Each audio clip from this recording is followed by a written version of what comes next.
you'll be working for it with infrastructure as a service in that shared responsibility model, pretty clear demarcation. What is my responsibility as a customer? What is their responsibility? Same thing with software as a service, pretty clear. Okay. Now, with software as a service, you may need to get some help.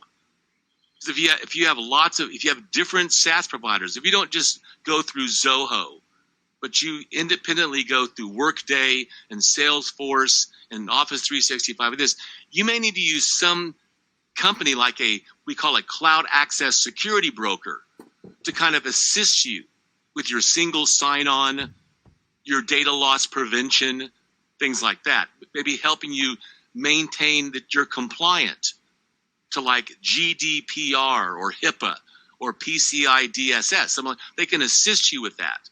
Okay, so you're not on your own. But platform as a service, it's much more of a gray area. And I would say with platform as a service, the two main managed services that we've used are, one, we're not doing our software development on premises. Okay, we're doing it in the cloud. That's where our code repository is. That's where our containers are. We're doing our development and testing and setting up production environments on their infrastructure using their software development kits.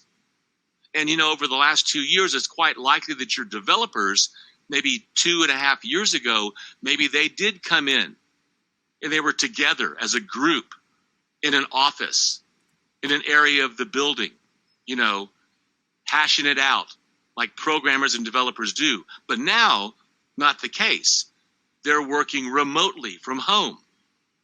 So you're doing this in the cloud now. So software development, web application development, mobile app development, platform as a service. Another big thing of platform as a service is migrating some or all of your database services up to the cloud, or your directory service, you're using it in the cloud. You're a startup company, okay? Are you going to deploy, domain controllers and have Active Directory on site? You don't have to. You can just go use Azure AD and have your directory service be up in the cloud. Platform as a service. Your directory service platform is running in the cloud. Here's an example of kind of some of the platform as a service offerings at Google. Hosting your web presence, developing applications, different types of storage, analyzing big data, data lakes, machine learning. Machine learning, if we were to go back and look at, the core offerings, someone like Microsoft would say, we have 5 foundation services. We have 5. We have compute, we have storage, we have databases, we have networking, and we have machine learning. Big area for Azure, big area also for Amazon Web Services, right? Common platform as a service offerings. Okay, so before we take our break, and I got a couple of questions in the Q&A, and I'm gonna answer those. I want to help kind of visualize for you the difference between infrastructure as a service and platform as a service. So let me get my handy dandy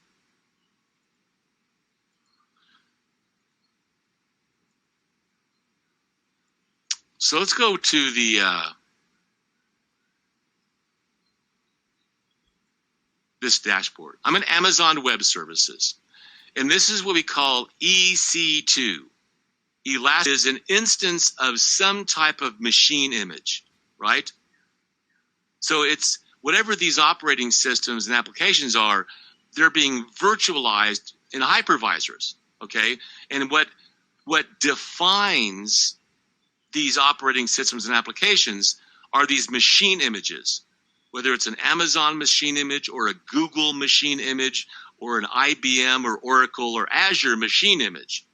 They're offering this template for me, but it's customizable, right? So as I scroll down here, I'll see, they offer a couple of different of their own Linux instances. These are actually their own Ubuntu custom images. They have AWS offers Mac OS images, couple of different categories. Red Hat Enterprise, SUSE, Ubuntu. You get down to Microsoft. Some of these are very specialized, like, here's SQL Server 2019 on Windows Server 2019. Okay, so here's the deal. If I came in and said, I want to deploy Windows Server 2019, and I select this, I do everything. I make all the decisions. I configure it. I say, how many of these do I want to deploy into what virtual network? And then I'm going to have to go and I have to do the updates and the service packs and the hot fixes. And on an ongoing basis, I have to manage and maintain. All they're offering me is their infrastructure. And when I'm running Windows 2019 and SQL, they're charging me for it. If I stop running it, they stop charging me. Okay, I pay as I go. But everything else is my responsibility. Any other applications, any data, client-side, server-side encryption, it's up to me. This is infrastructure as a service, okay? Platform as a service, I had an opportunity for that as I was scrolling down. There was a window that said, hey, are you launching a database instance? Well, you know what? AWS, as a matter of fact, I was going to launch SQL Server on Windows Server 2019. And what they're going to say is, don't use infrastructure as a service, use platform as a service, because we have a relational database service. In fact, all of them do, which makes it easy to set up, operate, and scale. We're going to automate all these time-consuming tasks. We'll do the updates and the upgrades. We'll do the service packs, the security hot fixes. You just do what you want to do with your database tables. And we're going to provide you 5 different options: MariaDB, MySQL, Oracle, Postgres, and SQL Server. If it's SQL Server, we'll provide the underlying Microsoft server. If it's one of these, we'll provide the underlying Linux server. You don't worry about that. But we even have a fully managed service called Aurora, which doesn't even have to run on a server. It can run serverless. So this is platform as a service, okay? Now, if I go over here, I'll notice that there's an AWS marketplace. This is software as a service.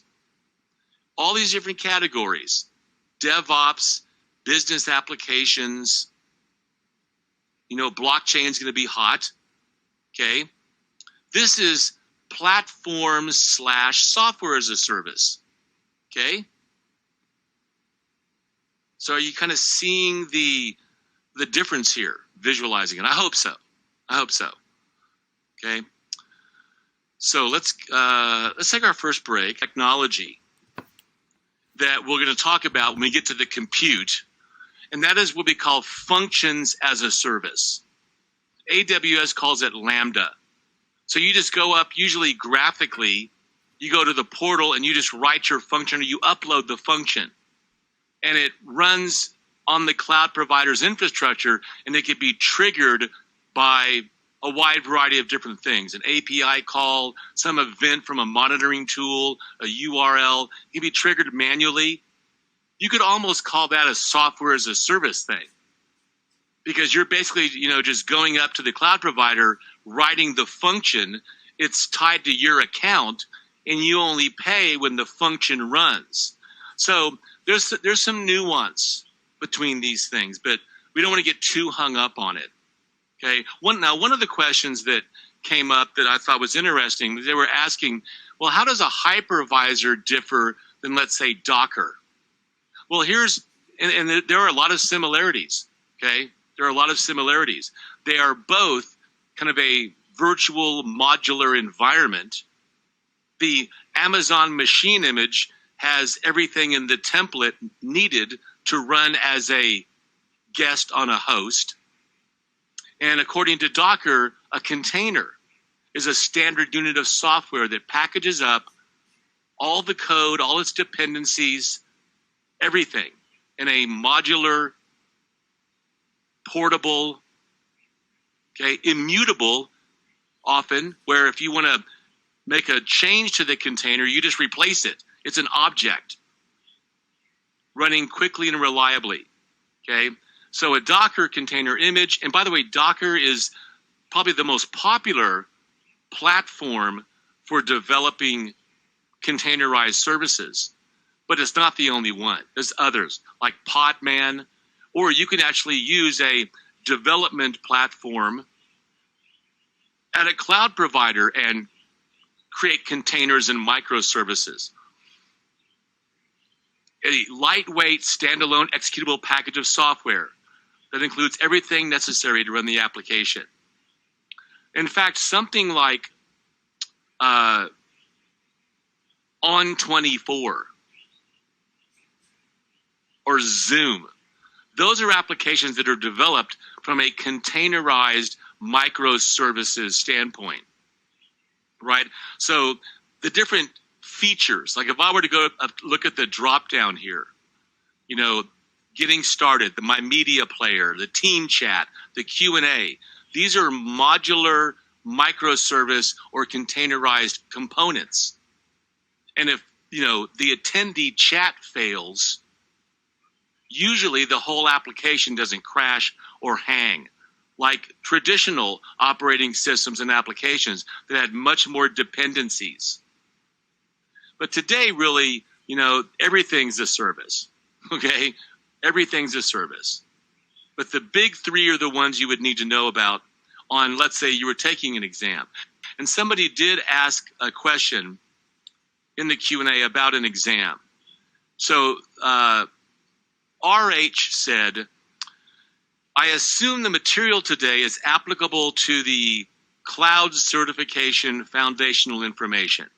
And then they're wanting to know what percentage. I would say a foundational exam, like an AWS cloud practitioner, or one of the associate administrators from Azure or Google, everything I'm talking about conceptually today would be applicable.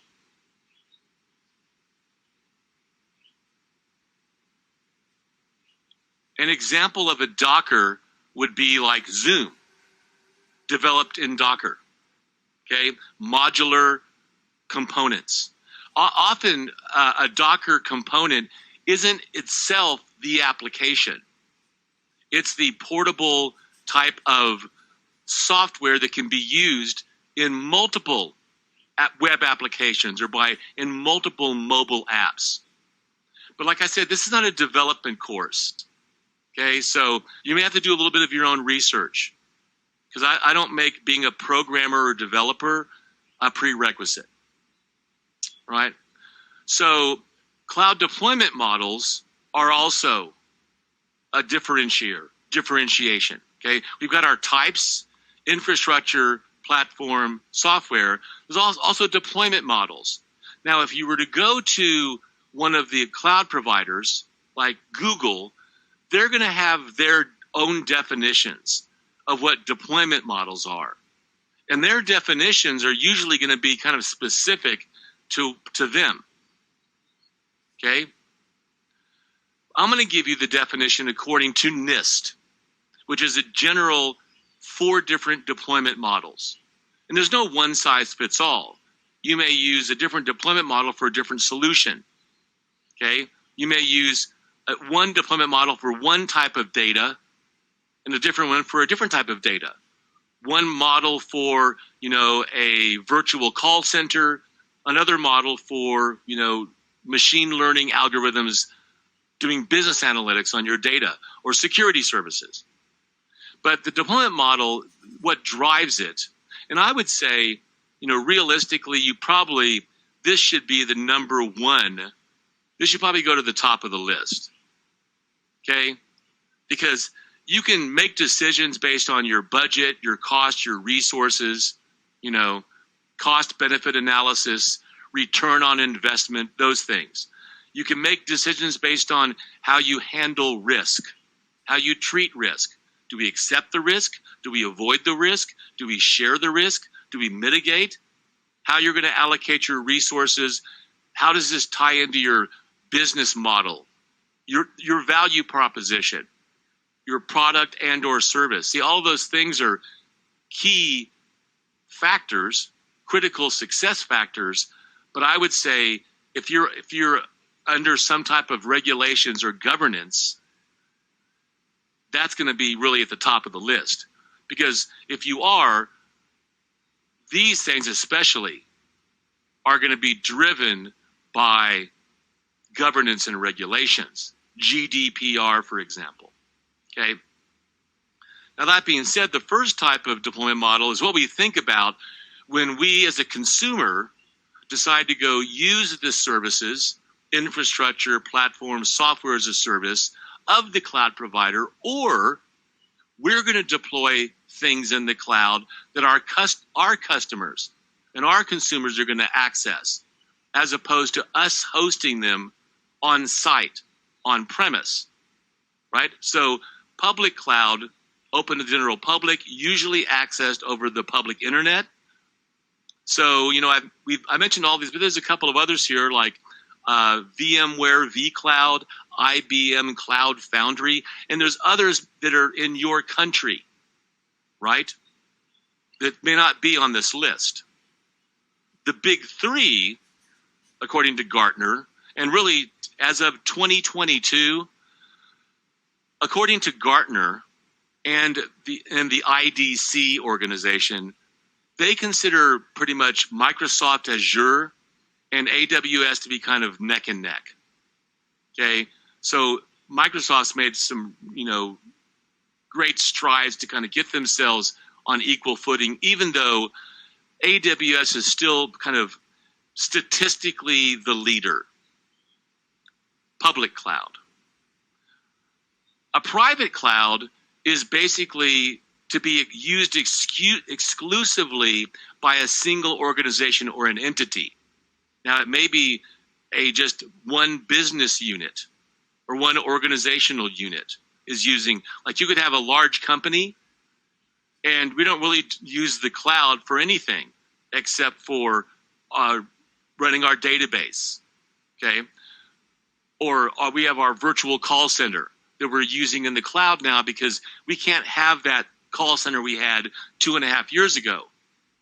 You know, everybody driving into the office to the call center facility to do their inbound and outbound calling, not feasible because of the corona, my corona.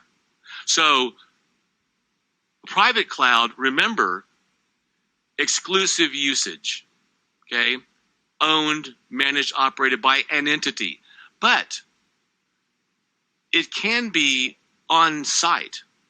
You can have an on-premises private cloud.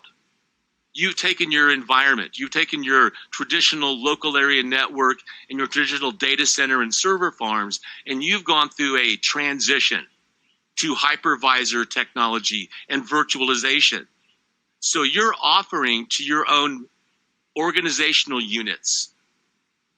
You have organizational level agreements with your departments and business units and your sites, and they're using your data center like it's a cloud provider, and you're charging them back against their budgets to use these resources, to do software development or whatever. So you can have a private cloud and it can be on-premise, or you can deploy a private cloud up at one of the cloud providers. There's no connectivity to it over the internet. Okay, nobody's making API calls to it. It's in a private network, private virtual network. Okay? It's not there for public consumption or for any of your customers or partners or whoever to access and consume. Private cloud, a sandbox. A community cloud is usually defined by some sector where there's a partnership or agreement, like a healthcare network. Okay, so like where I live, in the town I'm in, we have a very well-established healthcare network, and it happens to be my last name. Shannon. And you go to any doctor, anybody, any lab, anything in the network, and everybody knows everything about me. All the same information, because it's a community cloud. Other good examples of community clouds are like gaming platforms, like, Minecraft, or like we look at metaverse, NFTs in the metaverse where you can go in and you buy your own virtual land. That's a type of community cloud, an emerging community cloud that's on the blockchain. It may be a insurance company that has all independent insurance agents, right? Not like State Farm or whatever that has, contractual, but I mean independent, and you're part of an umbrella. They may have a community cloud, okay? And then the fourth one is hybrid cloud. Now, NIST defines hybrid cloud as a combination, any combination of public, private, and community. Okay? That's how they define it. So if you're doing everything on site and you're not providing to your employees what a cloud provider does. You just have a traditional data center and local area network and all of that, but you're using Office 365, that's not a hybrid, according to NIST. That's not even really a hybrid according to anybody.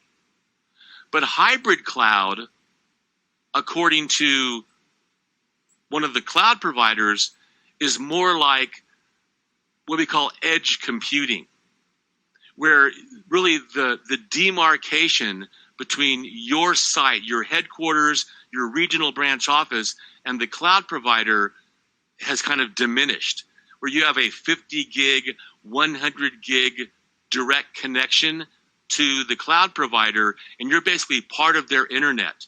You may even be deploying on premises, and usually that's what hybrid is. You're deploying a solution that they are. You're deploying KVM or VMware or Hyper-V with Azure. That's what they call a hybrid cloud. Let me give you an example. A lot of online retailers, they do what's called bursting up. Okay, so an online retailer, let's say their peak season would be like the holidays in, North and South America, right? After like October 31st through, the second week of January, or the end of January. That's their peak retail season. Because they have to accommodate for the holidays, but then when January comes, people have gift cards, they're returning things, so their peak season has to extend. So they may have a hybrid cloud environment, like AWS has something called an outpost, where you're deploying what AWS deploys in their data center at your data center, and you are bursting up and using the cloud, but only for those 3 months. And then the end of January, you start rolling off and deprovisioning and just using your own on-premises until next peak season where you burst up to the cloud. Another type of hybrid cloud is using the cloud provider as your disaster recovery solution, where they're like a hot site or a warm site disaster recovery site. Okay, those are other examples. Now, a lot of organizations, more organizations today than 10 years ago, are starting up their company, and they may not even be using like a lot of traditional, contracts, a bunch of paper stuff. A lot of new corporations and entities going forward will be smart contracts on the blockchain. But these startup companies, they don't have to invest in the huge facilities and the infrastructure and the server farms and the data centers. They just, from the outset, run everything in the cloud. So you come in and you see some cubicles or some desks and people with some workstations or a couple of laptops, a few monitors, and they're on a local area network, and they're going to some switch, to some edge device like a Cisco ASR, to their service provider, probably multiple redundant connections, different providers, and everything's in the cloud. Their entire operations and all of their HR and billing and finance can be done with a software as a service provider, a separate one like Workday or one of the partners of Azure. But other companies historically have had to make a migration to the cloud because they already had an existing. So there's really kind of two kinds of environments in migration. One is your organization has already gone through the process of going through a P to V. You've already leveraged hypervisor technology, and you have reduced your carbon footprint. You've reduced your energy consumption, your HVAC bills. You even moved from your facility to a new, smaller facility, and you're leveraging hypervisors to be able to do more on fewer boxes. And a lot of the things you're doing now are even more automated and orchestrated than before. So you may have already gone through a physical to virtual, and if you have, starting to use the cloud is going to be a pretty much easier transformation for you. You can do a virtual to virtual is what cloud providers have done. So for example, AWS used to use Citrix Xen, X-E-N. And then they made a huge decision to switch from Citrix Xen to Linux KVM. And they did. So that was a virtual to virtual migration. Okay. Virtual to physical, rarely done. And that's often when you made a transition to virtualization and you just weren't ready. You didn't have the people, you didn't have the right training, you chose the wrong vendor, whatever. And there's other things, that fall into the migrations. Creating snapshots of virtual machines, storing them in the cloud. Okay, so realize there's different types of ways to either start up in the cloud or migrate to the cloud. And often what we're going to use is when you do this, it's you're migrating some or most of your services to the cloud. You're going to use what's called infrastructure as code. Okay, you're going to terraform the environment based on templates and stacks that other similar organizations like you have already done. It's really rare for a medium-sized company or larger to go up and start deploying in the cloud like manually, going through wizards and just manually setting things up in the cloud. Usually it's terraformed and it's represented by a JSON, a JavaScript object notation file, or a YAML, Y-A-M-L file that represents the infrastructure. And then they'll make their changes, they'll add and remove, and they'll create another file that represents that deployment. And when they're terraforming the environment, whether they're actually using some third party or something that the cloud provider offers, the cloud provider will offer a bunch of different templates. And you can say, before I launch this into my account or my accounts, I want to kind of see what it looks like. So this is going to be like a visualization of it. And you can do this, by the way, with other third-party tools. Like a lot of people out there might use something like Lucidchart. Lucidchart's a pretty cool site. It has a bunch of different types of templates, data flow diagrams, all different types of cloud providers, icons. But whatever you have going on down here in JSON or YAML format, it's being displayed up here. Something else is cool about this infrastructure as code. Whenever you're using the cloud provider and you're kind of in the discovery testing phase, like AWS has something called well architected. This is something you can do before you really start migrating to the cloud, or you can use it to train yourself or people. If you go to well architected, they have like 6 different areas. One of them is security, one of them is operational excellence, one is resiliency, I think. But in those areas, they have labs. And it's like college. They have 100 level freshman, 200 level sophomore, 300 level junior labs. 1, 2, 3. And then the senior level are called quests. So the labs are walkthroughs, and they get more elaborate as you go from 100 to 200, 300. And then the quests are not walkthroughs. It's like you're a senior now, so this is your task. Do what you've learned and accomplish the quest. We're not going to give you any walkthrough or hints. Well, when you go to those, they're going to offer you infrastructure as code. So if you're going to do this lab, you don't have to build the environment from scratch. They offer you a YAML or a JSON file, and you just load it up, and there's your environment. And you run the lab, and then you turn it off, shut it off.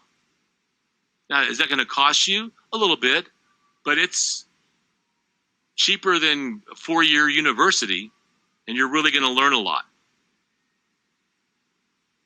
So we have to be aware of the shared responsibility model, and there's no one size fits all. We may use one model for our global online call center, a different model to test, malware, a different model for why we have a virtual network. But regardless, there is a shared responsibility. And you have to be aware of whatever service you're using, whatever service type, whatever specific service that the cloud is offering, you need to know what's your responsibility, what's their responsibility, where does it end, and what is yours. Data is pretty much always your responsibility. Where you store data, where you deliver content, that's really always your responsibility. Now, what you want to do is you want to enter into a cloud environment using guidance, using best practice. And there are organizations that offer, there's a couple of them. One is called the Center for Internet Security. They have what's called, they have the top 18 controls, okay? And what they're going to tell you, just the first 2 controls, is kind of risk management 101. Risk assessment, risk management 101 is basically, you have to know what you have, and you have to know what is the value of it, either qualitatively relative to other assets or quantitatively, with numbers.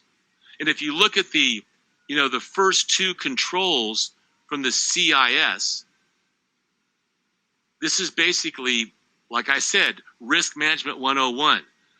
What hardware do you have? What software do you have? Until you know and have an ongoing inventory, and not just an inventory, but you have to classify it, prioritize it, label it.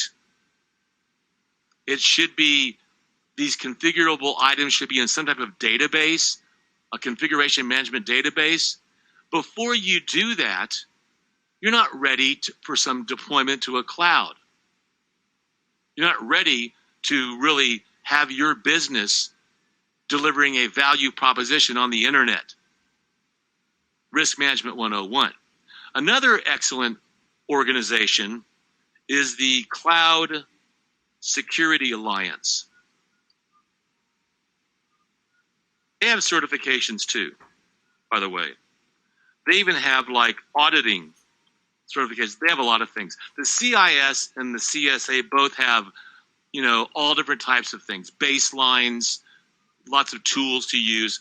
But the Cloud Security Alliance, one of the things they have is a questionnaire.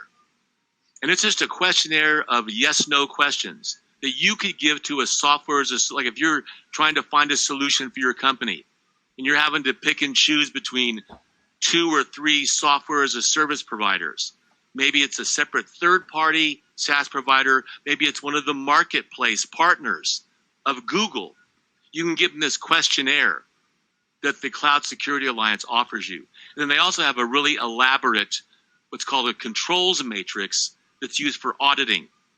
So once you start using the cloud, you're going to have to be reporting to decision makers, the C-suite, the C team, right? The CIO, the CSO, the chief financial officer. You have to report to them, a steering committee, that, this deployment to the cloud is, we gave you a bunch of money to do this. Okay. We gave you lots of resources to start doing this in the cloud. Okay. Has it paid off? So CSA offers auditing tools that you can go back and you can use to say, hey, here's where we are. Here's how we're doing. We need to improve in these couple of areas, but we've done a pretty thorough audit.